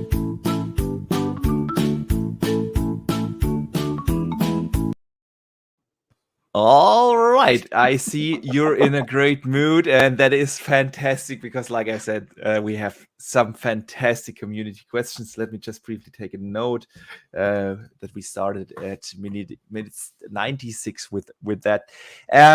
Okay, listen. The first community question comes in from WorthFit. He did what many others did. They write on Twitter or on YouTube each and every week. I usually put that up on Wednesday so that everyone has time to think about a question he or she wants to write in, and this way you guys can be a part of the show even if you're not listening live. So the first question of the day comes in from WorthFit. He says, "Hey guys, big fan of both of your shows. First of all, thank you so much." Thank you. And he asks, what piece of technology, dev tool, or software solution are you guys most excited by with the current gen of consoles? What can we expect from them? Mine's pretty straightforward. It's exactly what we've just been talking about, both FSR and machine learning as a whole. Both of these are going to provide substantial benefits to developers, which will in turn provide huge benefits visually and performance-wise to gamers. So yeah, it's to me it's both ML and both AI ML and FSR as well. Yeah. Definitely something to get excited about. I could say I'm excited for mesh shaders because I just want to see how the rendering pipelines of the classic graphic engines are just getting a complete revamp. But the thing that excites me the most is definitely machine learning, and not just in terms of upscaling technologies. Machine learning has so much more potential to do that, and I want to see what developers can do with machine learning in terms of giving us a better AI in games, giving us better physics or simulation in general. Yeah, there's so much more you can do, better particle effects, and so on. Machine learning has so much potential as of right now. A lot of people boil it down to let's upscale the resolution, but there's really much more that this technology can do, and I think we have not even seen close to what the potential of machine learning is. So yeah, that's definitely one I'm excited for. All right, another question comes in from Dan Darcy, and it is a controversial one. He writes in, "Hey Boxenberger, my question is, why do you both think that my Xbox and Microsoft never seem to push advertisement in Europe? I'm from Ireland and currently I'm living in Germany, and in both places I always see posters and stuff for the new Gran Turismo, Horizon Forbidden West, and so on. It shouldn't be that difficult for them to get posters and billboards set up." Yeah. Now, that is a topic that I'm actually thinking about doing an entire video on this, because it is something that I've said many times, but as of late, since Sony is releasing a lot of first-party content in 2022 so far, I've noticed it again and again and over again that I'm getting flooded with advertisements for Sony games. May it be Gran Turismo or Horizon Forbidden West. Everywhere I look, I see billboards, I see TV ads. Even in the internet, I get advertisement when I visit a website about Sony games. And I can't remember a single advertisement from Microsoft. May it be for Halo, may it be for the Game Pass or the consoles or whatsoever. They just don't do that advertisement and brand awareness things in Germany or Europe here. Nope. What are your thoughts, Dutch? Why is that?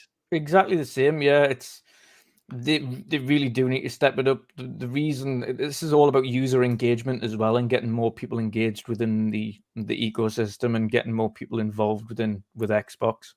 The reason Sony continue to dominate on the mindshare front is because of it's everywhere. It is literally everywhere. Sides of buses, TV adverts. You can be watching something to do with Xbox, and a Sony advert will pop up. Yeah. Anything to do with anything, you'll guaranteed.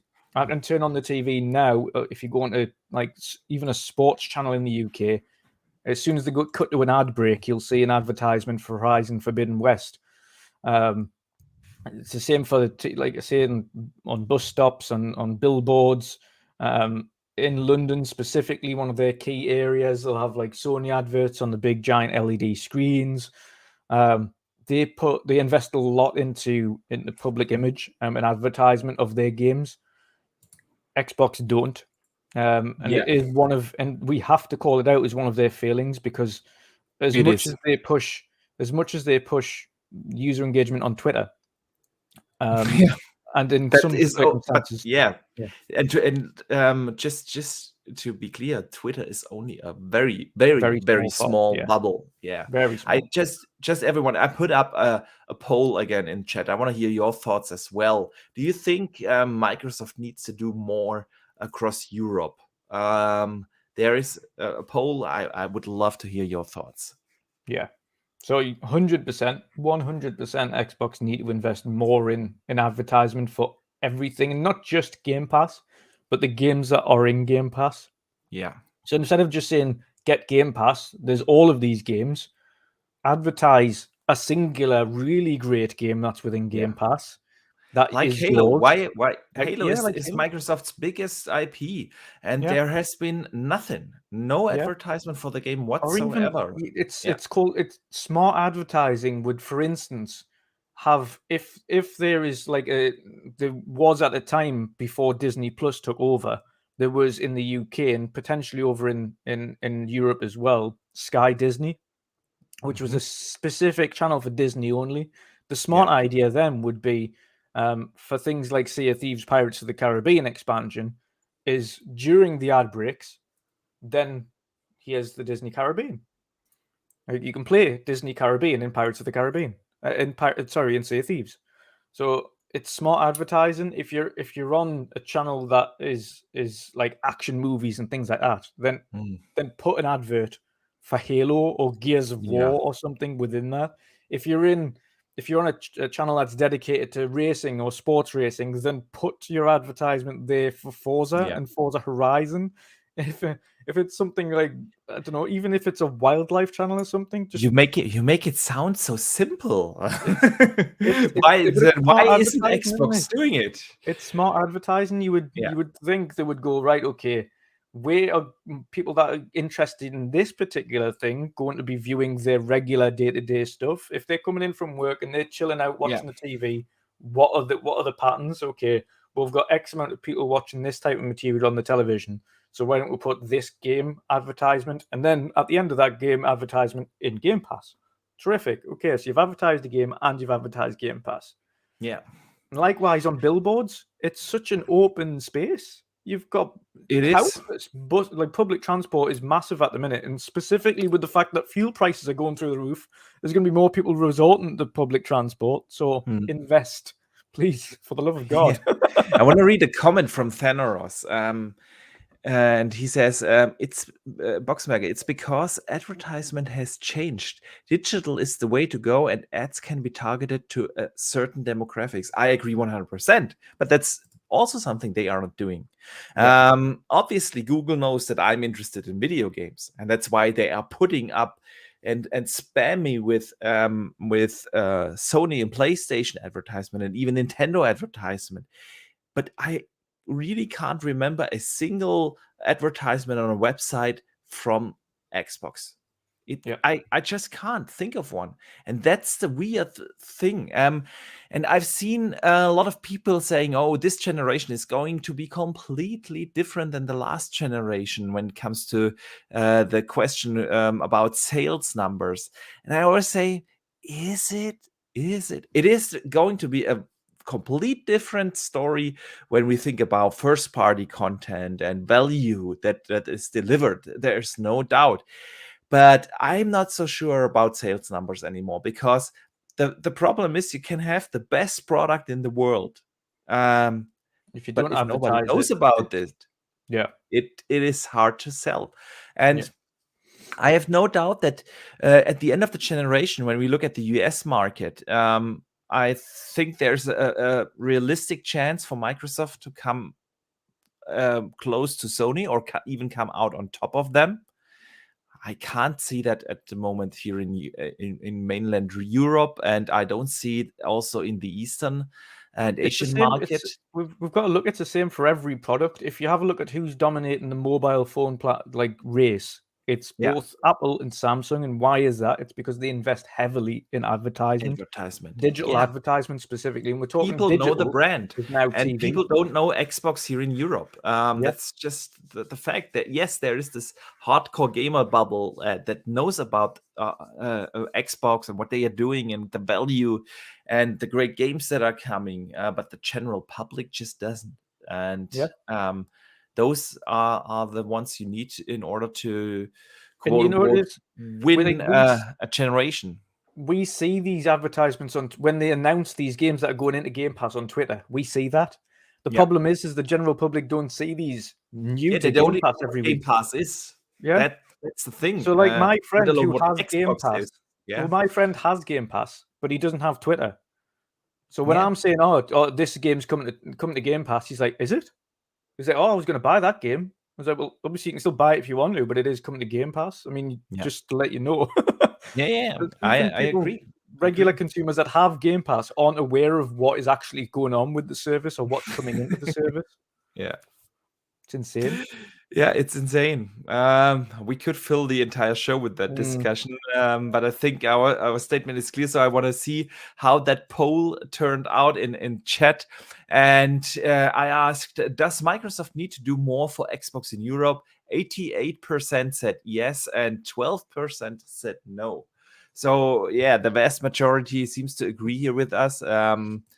If Microsoft wants to be the market leader, they definitely have to do a lot better. Not just, I want to be clear, not just here in Europe.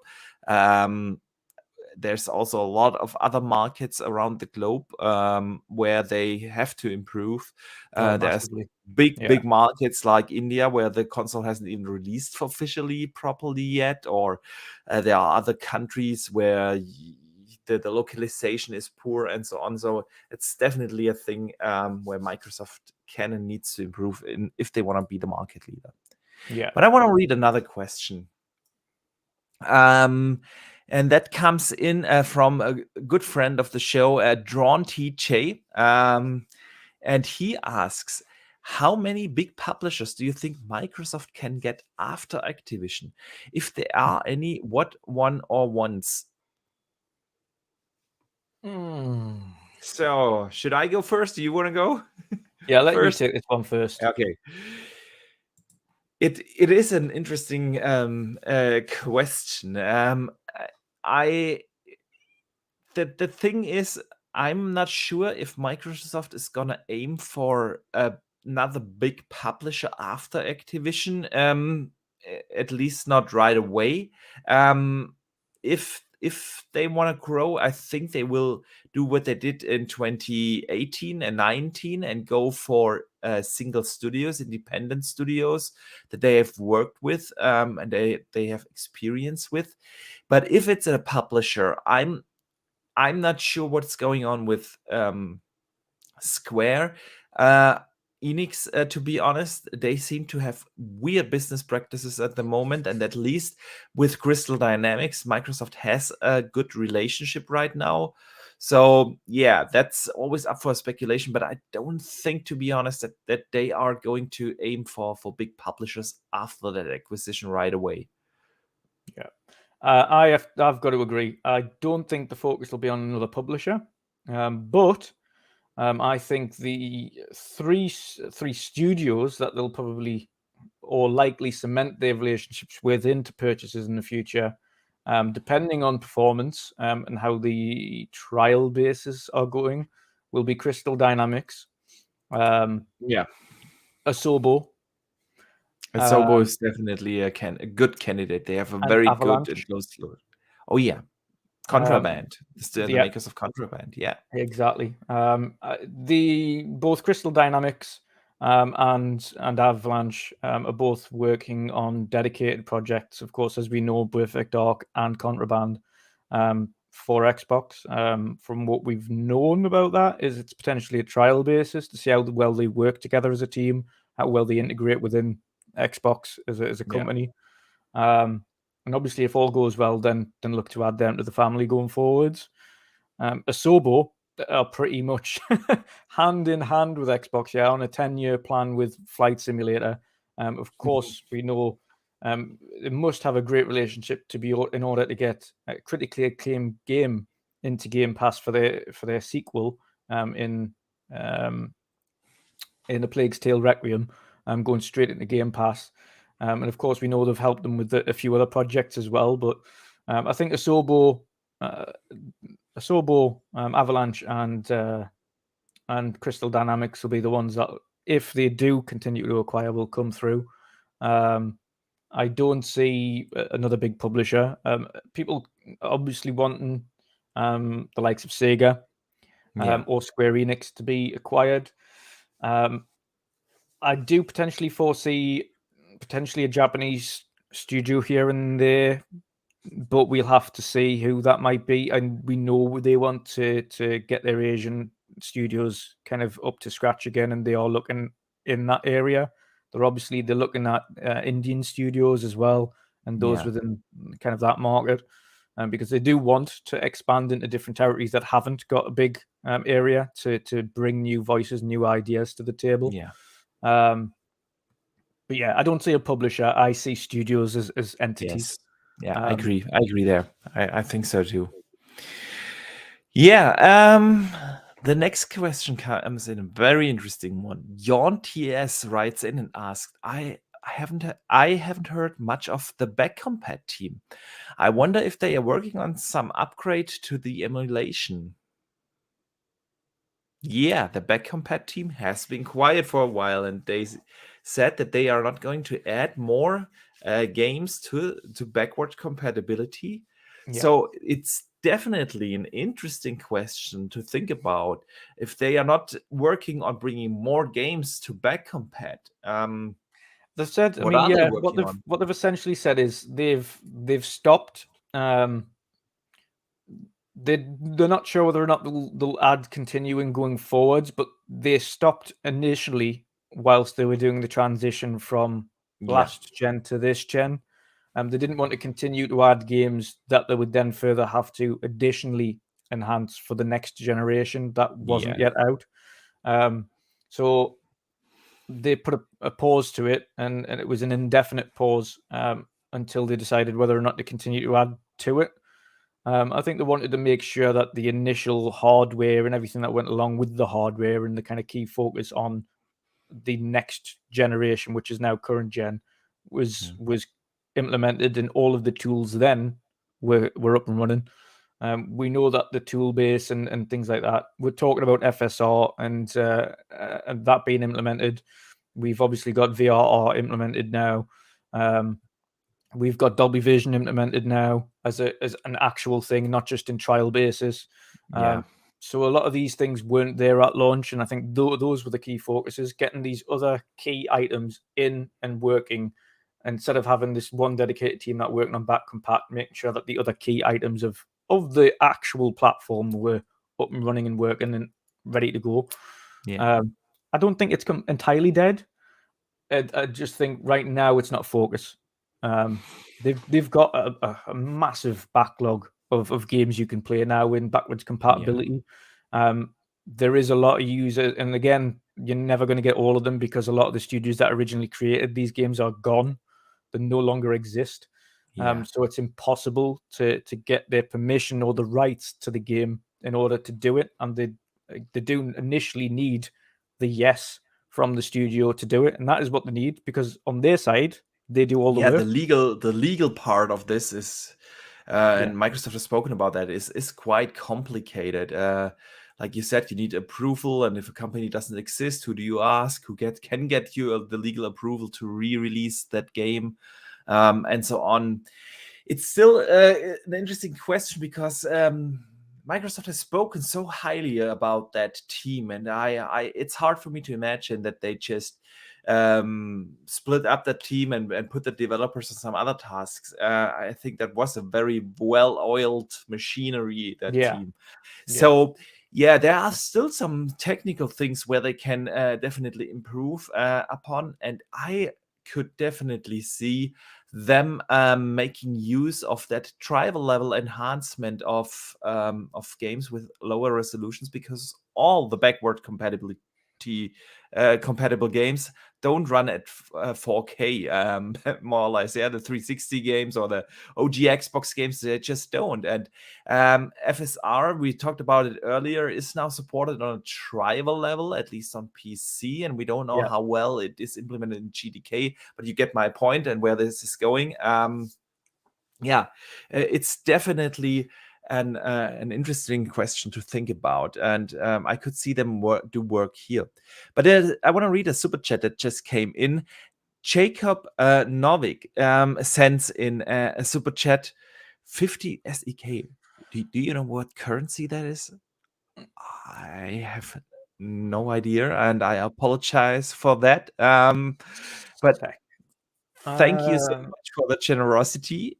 He says Xbox probably paid for IO's Interactive's new open studio because I who forgot they're else? working on a dedicated game for Microsoft, aren't they? Yes, Yeah. Project Dragon. I Yes. still think the game will have absolutely nothing to do with dragons, because Yes. just because Same. the project name is Dragon.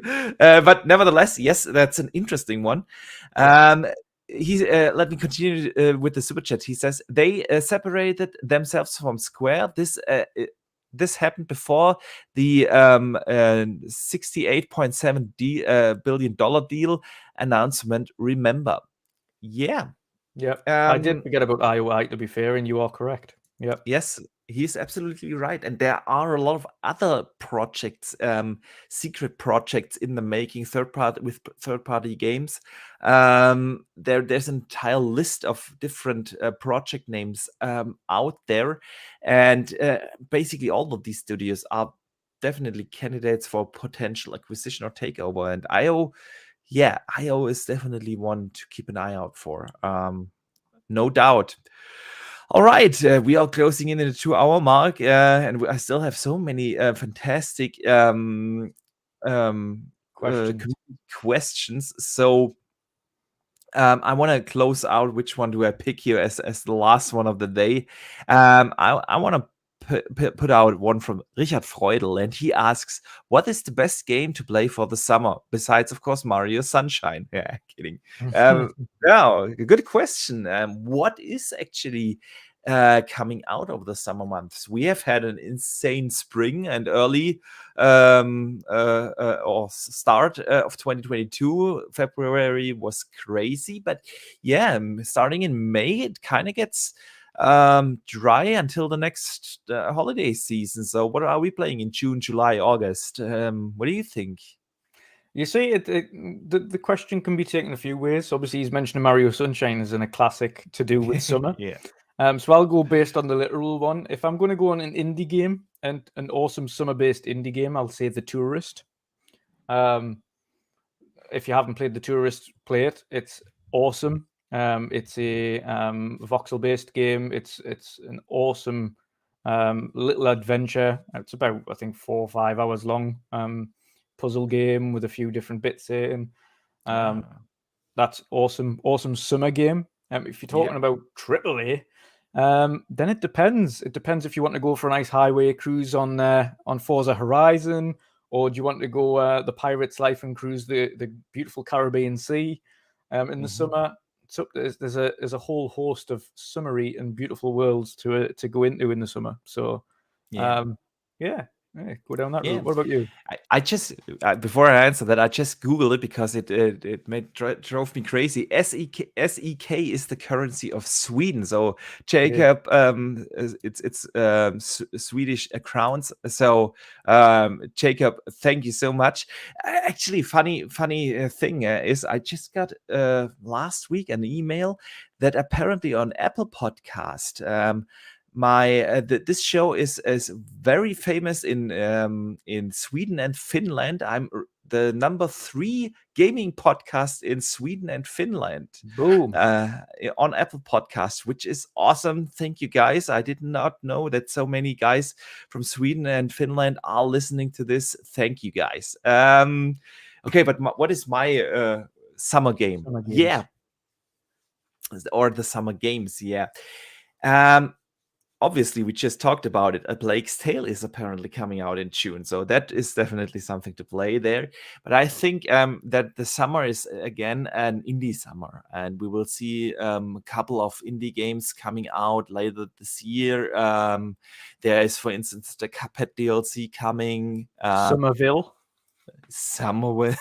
Exactly. So we have these kind of. Hollow Knight is still yet to release, but I have my doubts that this will come out. Hollow Knight Silk Song, but there is a lot of indie games coming, so we will definitely have to play that. And then my backlog is always full, and especially with that early 2022, I didn't get the chance to play all of those games, and some of them will definitely keep us busy. I've seen it in chat here coming up that Redfall is also allegedly still scheduled for summer 2022. Yes, they said that. I have my doubts, to be honest. I think this is gonna be a fall game. But yeah, with that,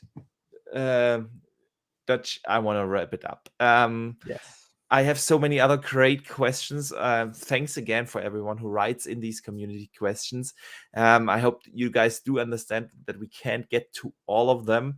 But I still encourage you to write them in because I love to see them. And if you want to have your question definitely answered, just write me a DM. I'm always up for a discussion there.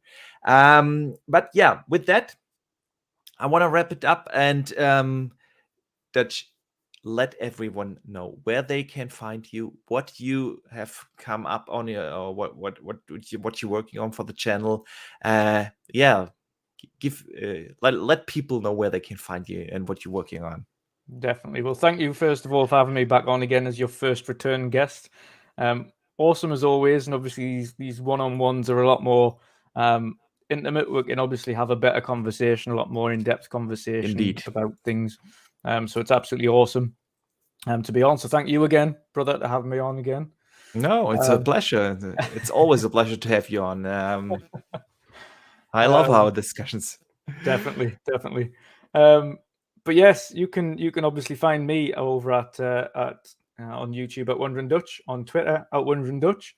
And of course, my big project, other than, of course, running our weekly show, the Midweek Mix-Up, which, of course, Box and Burger is a part of every Wednesday. And now, of course, having the Midweek Mix-Up, a weekend edition on the Sunday, which doesn't just talk about games, but it talks about gaming-related media, such as series or films as well.